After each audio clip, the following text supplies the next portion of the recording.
ঘড়িতে এখন সকাল 9:10 আর এই মুহূর্তে আমি দাঁড়িয়ে আছি অন্ডাল জংশনে।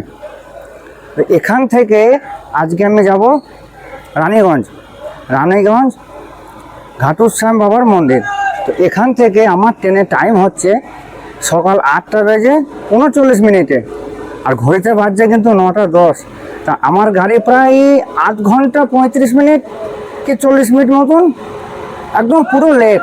তাহলে এবার চিন্তা করুন, গাড়ি যদি এতটা লেটে চলে তাহলে টাইম মেনটেন কি করে হবে, আর আমি কখন গিয়ে পৌঁছাবো, তারপরে আমাকে আবার রিটার্ন আসতে হবে।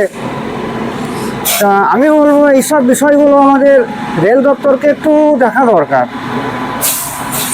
কারণ সবাই তো একটু সময় দাম আছে, সবাই তো নিজের নিজের কাজের জন্য যায়।